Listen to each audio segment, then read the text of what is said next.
Good morning. ഞാൻ രാവിലെ food കഴിക്കാൻ പോവാണ്.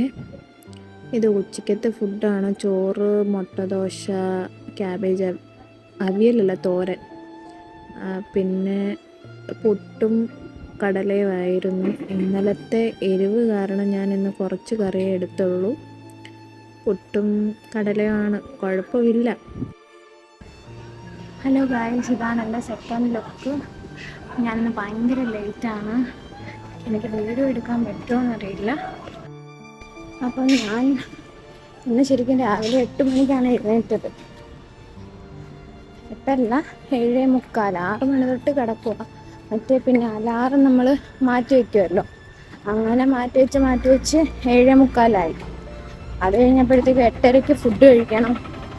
എല്ലാം കഴിഞ്ഞപ്പോൾ ശരിക്കും ലേറ്റായി. അപ്പം ഞാൻ പെട്ടെന്ന് നടക്കുവാണേ. ഈവനിങ് ആണ്. Bye bye.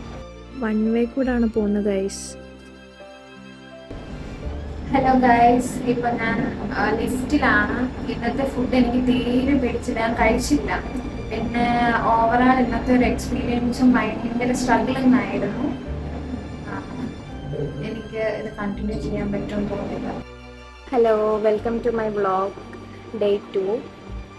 ഇന്ന് നല്ലൊരു ദിവസമായിരുന്നു. പക്ഷെ എനിക്ക് അങ്ങോട്ട് പോകുന്നത് ഇങ്ങോട്ട് വരുന്ന വീഡിയോ എടുക്കാൻ പറ്റില്ല.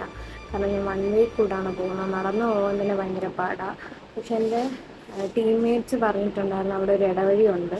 പക്ഷെ ആ ഇടവഴി ഞാൻ ഇതുവരെ കണ്ടുപിടിച്ചിട്ടില്ല. വൈകുന്നേരം ഇറങ്ങാനും ലേറ്റ് ആവുന്നത് കൊണ്ട് പറ്റുന്നില്ല. ഇന്ന് കുറച്ച് ടഫായിരുന്നു.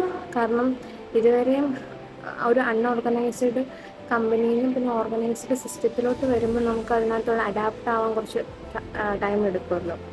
അപ്പം ആ ഒരു സ്ട്രഗ്ലിംഗ് ഉണ്ട്. പക്ഷെ നമ്മൾ ഡെയിലി കണ്ടിന്യൂസ് ആയിട്ട് അത് കൺസിസ്റ്റൻ്റ് ആയിട്ട് മുന്നോട്ട് പോയാൽ മാത്രമേ നമുക്ക് മുന്നോട്ട് പോകാൻ പറ്റൂ. നമ്മൾ തോറ്റ് പുറകിലോട്ട് പോകാൻ ഒരിക്കലും പറ്റില്ല. നമ്മൾ മുന്നോട്ട് പോവുക, സ്ട്രഗിൾ ചെയ്യുക. ഇപ്പം സ്ട്രഗിൾ ചെയ്യുന്നതെല്ലാം നാളെ ഒരു സ്ട്രെങ്തായിട്ട് മാറും. നമ്മുടെ ചിലപ്പം നമുക്ക് തന്നെ അറിയാത്ത പല പ്രശ്നങ്ങൾ കാണും നമ്മുടെ ഉള്ളിൽ. അതായിരിക്കും നമുക്കൊരു ടൈം വരുമ്പോൾ ലൈഫ് നമ്മളെ പഠിപ്പിക്കുന്നത്. അത് നമ്മൾ ഏറ്റെടുത്ത് സർവൈവ് ചെയ്ത് മുന്നോട്ട് പോവുക. അതിനകത്തും നമുക്ക് കിട്ടുന്ന സ്ട്രെങ്ത്ത് വലുതായിരിക്കും. ഓരോ അവസരവും ഓപ്പർച്യൂണിറ്റി ആക്കി മാറ്റേണ്ട നമ്മുടെ ഉത്തരവാദിത്തമാണ്. നമ്മൾ പഠിക്കുക, എല്ലാം മുന്നോട്ട് കൊണ്ടുപോവുക, ഈഗോ മാറ്റി വയ്ക്കുക. ഇതാണ് ഇന്നത്തെ ലെസൺ. അപ്പം ഇനിയും വേറൊരു വ്ളോഗുമായിട്ട് വീണ്ടും വരാം.